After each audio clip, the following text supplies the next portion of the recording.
Assalamualaikum, belajar lagi di kelas Parisdi. Kembali Parisdi mengingatkan agar hasil belajar maksimal, lakukan dua kata kunci ini, yaitu fokus dan terlibat. Fokus artinya tidak ada aktivitas lain selama menyimak video pembelajaran ini. Yang kedua adalah terlibat dengan cara: satu, buat catatan dengan bahasa sendiri; kedua, kerjakan contoh soal sebelum menyimak pembahasannya; ketiga, jawab kuis; kemudian keempat, diskusikan dengan teman-teman; kelima, tanyakan di kolom komentar jika ada hal yang masih kurang dimengerti.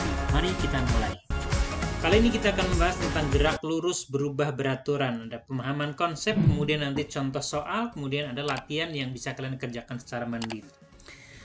Apa itu gerak lurus berubah beraturan? Kita bisa menyisipkan beberapa kata untuk mendapatkan pemahaman yang lengkap. Ya, pertama adalah kita bisa menyisipkan kata lintasan di sini ya. Nah, sehingga gerak lurus itu maksudnya gerak dengan lintasan yang lurus. Kemudian berubah. Apanya yang berubah? Nah, yang berubah itu adalah kecepatannya ya. Kecepatan ya, kecepatan atau V ya. Nah, kita tahu bahwa yang namanya perubahan kecepatan terhadap waktu itu kan ada nama khususnya ya, ada namanya, yaitu apa? Iya, betul sekali, percepatan. Percepatan, atau biasa kita lambangkan dengan A ya, dari huruf dari akselerasi ya. Nah, kemudian ada kata beraturan di sini. Nah, ini maknanya agak tersembunyi ya. Beraturan itu artinya tetap. Nah, jadi kalau kita rangkai jelas sekali ya, gerak dengan lintasan lurus dengan percepatan tetap. Jadi percepatannya tetap. Untuk mendapatkan pemahaman yang lebih baik lagi, coba kita lihat contoh. Misalnya kita punya gini, ada sebuah benda ya, ada sebuah benda, kemudian dia punya kecepatan awal ya, mula-mula dia punya kecepatan awal ke arah kanan misalnya ya 5 meter per sekon. Nah, kemudian disebutkan benda itu mengalami percepatan yang tetap ya, percepatannya misalnya 3 meter per sekon kuadrat. Nah, ini kita bisa tuliskan sebagai 3 meter per sekon per sekon. Nah, artinya kecepatannya berubah sebesar 3 meter per sekon setiap sekon. Jadi kalau kita buatkan tabel sederhana, kita akan dapat begini ya. Misalnya ini T dalam sekon, kemudian V ya dalam meter per sekon. Pada T0, T1, T2, T3, T4 misalnya, cukuplah segitu ya. Pada T0 tentu kecepatannya adalah 5 ya. Kemudian pada T1 karena setiap detiknya nambah 3 berarti jadi 8. Kemudian 1 detik berikutnya lagi nambah 3 lagi jadi 11. 1 detik berikutnya lagi jadi 14. 1 detik berikutnya lagi jadi 17. Nah, kalian bisa lihat bahwa setiap detiknya itu nambah 3. Ini nambah 3. Nah, ini nambah 3. Nah, ini bertambah 3. Nah, itulah makna percepatan tetap ya.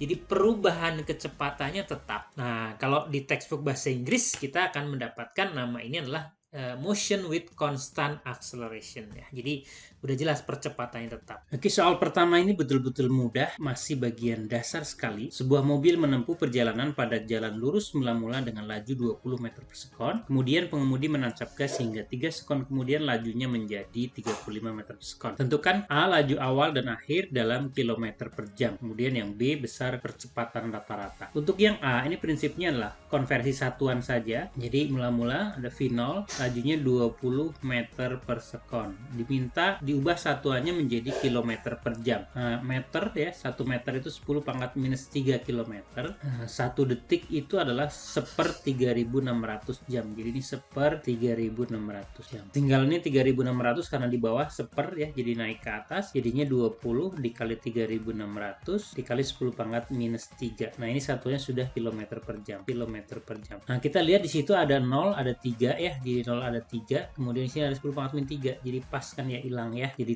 2 kali 36 jadinya 72. Jadi 72 km per jam. Nah, dengan cara yang sama, kita bisa lihat ya polanya. Jadi dari 20 menjadi 7,2 itu kan sebetulnya tinggal dikali dengan 3,6. Nah, nanti pola itu bisa kalian gunakan untuk soal-soal berikutnya ya. Kemudian yang ditanya laju akhir ya, laju akhirnya itu 35 ya. Jadi seperti yang barusan, nah V akhirnya 35 meter per detik. Nah, kita mau ubah jadi kilometer per jam. Jadi tinggal 35 dikali dengan 3,6. Nah, yang paling mudah tentu kita kalikan aja dulu. Kita bisa pecah-pecah ya kalau kalian sulit menghitungnya. Ini 30 dulu ya. 30 ditambah 5 dikali dengan 3,6. Yang 30 kali 3,6 kan 108. Kemudian yang 5 Nah, itu 18. Nah, jadi dapat dari situ kita akan dapatkan berapa? 126 ya, kilometer per jam. Next, pertanyaan yang B adalah besar percepatan rata-rata. Jadi, percepatan rata-rata itu adalah perubahan kecepatan terhadap waktu. Jadi, kalau besarnya gimana ya? Kalau besarnya berarti tinggal dimutlakan aja nilainya saja. Nah, perubahan kecepatan nanti nilainya berapa? Nah, dari di situ kalau mau dalam meter per sekon berarti kan kita punya 35 dikurangi 20 dibagi dengan waktunya adalah dia 3 detik ya. Jadi 35 dikurangi 20 kan 15 bagi 3 jadi 5. Jadi percepatan rata-rata besarnya 5 meter per sekon kuadrat. Soal berikutnya masih cukup sederhana, masih belum perlu rumusan khusus untuk GLBB, cukup memahami definisi percepatan kemudian konsep grafik yang tadi kita udah bahas. Sebuah pesawat menempuh jarak 280 meter pada landasan sejak mendarat sampai berhenti dalam waktu 8 sekon. Jika perlambatan dianggap konstan, maka tentukan A, kelajuan pesawat pada saat mendarat, kemudian kecepatan rata-rata pesawat selama di landasan, yang terakhir adalah percepatan pesawat ya. Nah, kita akan selesaikan pakai grafik ya. Pertama, ada disebutkan di situ jarak yang ditempuh. Ingat ya, jarak yang ditempuh bisa kita hitung dengan cara menghitung luas daerah yang dibatasi oleh grafik V terhadap T ya. Nah, karena disebutkan di soal bahwa perlambatannya konstan, jadi besar percepatannya konstan. Nah, kita buatkan grafik V terhadap T meter kon. Kita belum tahu besar kecepatan awalnya berapa, tapi yang jelas pada saat awal dia punya kecepatan, kemudian kondisi akhir dia berhenti, ya kan ya, sampai berhenti. Berarti kondisi akhir dia berhenti. Berarti V-nya sama dengan 0. Itu terjadi pada detik ke-8 disebutkan di sini ya. Nah, karena perlambatan konstan, pasti grafiknya garis lurus miring seperti ini ya. Seperti itu. Ini lurus ya, nggak punya seperti itu. Nah, kemudian ingat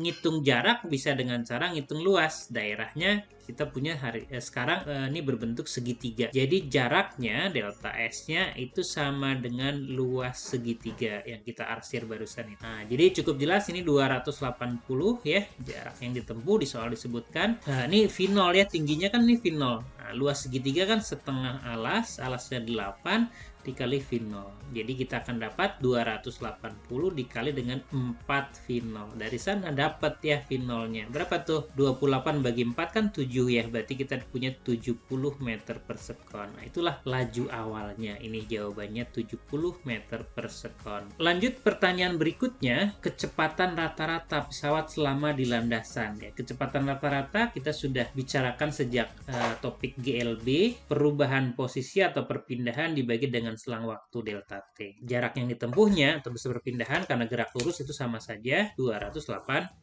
dibagi dengan delta T-nya 8 detik ya. Jadi 28 dibagi 8 itu berapa? 3,5 ya. 3,5 ada nolnya di situ berarti 35. Berarti kecepatan rata-ratanya adalah 35 meter per sekon. Terakhir yang ditanya percepatan rata-rata. Ya, kecepatan rata-rata itu kan sama dengan perubahan kecepatan terhadap waktu. Jadi kecepatan akhir karena berhenti berarti 0 dikurangi kecepatan awal tadi udah kita hitung 70 besarnya dibagi dengan waktunya adalah 8 detik. Nah, jadi kita dapat nih A-nya itu minus 70 per 8. Nah, atau kalau mau disederhanakan kita masih bisa bagi 2, jadi ini 35 dibagi dengan 4 ya, meter per sekon kuadrat. Mari kita lihat sebuah contoh soal berikut. Sebuah batu kecil dilemparkan vertikal ke atas dari permukaan tanah dengan laju awal 50 meter per sekon. Jika besar percepatan gravitasi adalah 10 meter per sekon kuadrat, tentukan A, waktu yang diperlukan batu untuk mencapai titik tertinggi, B, ketinggian maksimum yang dicapai batu. Nah, soal ini bisa dikerjakan dengan yang pertama kita memahami tentang percepatan ya. Tadi percepatan itu kan perubahan kecepatan terhadap waktu. Yang kedua adalah memahami grafik. Kalau kita punya grafik V terhadap T tadi sebelumnya kita belajar di GLB grafiknya seperti ini. Dari grafik ini kita bisa menghitung besar perpindahan ya dengan cara ngitung luas ya, luas daerah yang dibatasi oleh grafik ini terhadap waktu. V terhadap T. Ingat-ingat ya, ini V terhadap T. Kecepatan terhadap waktu. Nah, dua prinsip ini yang akan kita gunakan untuk menjawab soal ini. Pertama ya, nah tadi disebutkan bahwa kecepatan awalnya 50 meter per sekon. Jadi, kita gambarkan misalnya seperti ini. Ya, benda mulai berangkat dari titik A misalnya ya, dilempar vertikal ke atas dengan kecepatan awal 50 meter per sekon. Yang paling penting berikutnya untuk dipahami adalah percepatan gravitasi G. Itu kan sama dengan 10 meter per sekon kuadrat. Ingat ya, ini kan berarti sama dengan 10 meter per sekon. Artinya setiap detiknya kecepatan itu berubah 10. Nah, kalau kita menggunakan acuan tanda positif, maksudnya semua vektor yang ke atas itu positif, kemudian konsekuensinya semua vektor yang ke bawah itu diberi tanda negatif. Dan kita tahu percepatan gravitasi itu ke bawah, kecepatan awalnya itu ke atas. Kalau finalnya kita beri tanda positif, berarti konsekuensinya G-nya harus diberi tanda negatif. Artinya kecepatan benda ini ketika bergerak naik berkurang 10 meter per sekon setiap sekon. Nah, jadi kalau kita buatkan tabel ya, ini T dalam sekon, kemudian V dalam satuan meter per sekon. Nah, kemudian kita ambil pada T0, T1, T2, T3, T4, T5, dan seterusnya begitu ya. Nah, pada T0 kecepatan awalnya kan sudah kita ketahui 50. Nah, kemudian dia berkurang 10 setiap detik. Jadi artinya pada detik ke-1 sudah berkurang 10 jadi 40 kan ya. Karena dia berkurang 10. Berikutnya lagi gimana? Ya berkurang 10 lagi menjadi 30. Berikutnya lagi berkurang 10 lagi menjadi 20. Berikutnya berkurang lagi 10 menjadi 10. Artinya setelah 5 detik akan habis kan ya jadi 0. Nah, ini berarti dia di puncak ya kan? Karena sudah berhenti kan, berhenti sesaat. Berarti ini puncak ya. Nah, di puncak ciri khasnya adalah kecepatannya sama dengan 0. Dari sini kita langsung disimpulkan, oh berarti puncaknya itu dicapai pada detik ke-5. Jadi jawaban pertama udah langsung ketemu kan? Ya, waktu yang dibutuhkan sampai puncak itu adalah 5 sekon. Ya, kan nggak perlu rumus khusus kan ya? Oke, bisa dijawab dengan cara seperti ini. Nah, ini pemahaman dasar tentang percepatan. Langsung yang B, ketinggian maksimum yang dicapai oleh batu. Seperti yang tadi saya sampaikan, kita bisa kerjakan dengan grafik V terhadap T ya, V terhadap T dengan memanfaatkan tabel yang sudah kita buat ya. Kita buatkan grafiknya sekarang berdasarkan tabel yang ada ya. Kita lihat di situ pada T sama dengan 0 itu kecepatannya 50. Jadi 50 itu di sini misalnya ya. Nah, ini 50 itu pada T sama dengan 0 dan kita tahu bahwa dia berhenti ya itu pada T5. Jadi kalau kita gambarkan grafiknya, ini T5 misalnya 5 itu angkanya di sini, kecepatannya 0 ya berhenti. Maka grafiknya akan berupa garis lurus seperti ini. Dan ingat bahwa kalau kita sudah punya grafik V terhadap T, kita bisa ngitung perpindahan ya dengan cara ngitung luas. Gitu ya. Nah, perpindahan inilah sampai puncak inilah yang ditanya ketinggian maksimum ini delta Y maksimumnya. Dan delta Y maksimum perpindahan, nah itu kan berarti luas daerah yang dibatasi oleh grafik ini dari T0 sampai T5 karena T5 kan udah sampai puncak ya. Jadi sama dengan apa? Ya sama dengan luas segitiga itu. Ya, mudah sekali bukan ya? Nah, jadi luas segitiga itu sama dengan setengah dikali alas. Alasnya itu yang ke sini 5, kemudian tingginya itu yang ke sini adalah 50. Jadi sudah langsung di bawah sini ya. Jadi setengah dikali dengan 5 kali 50 itu 250. Jadi dapat ketinggian maksimumnya 125 meter.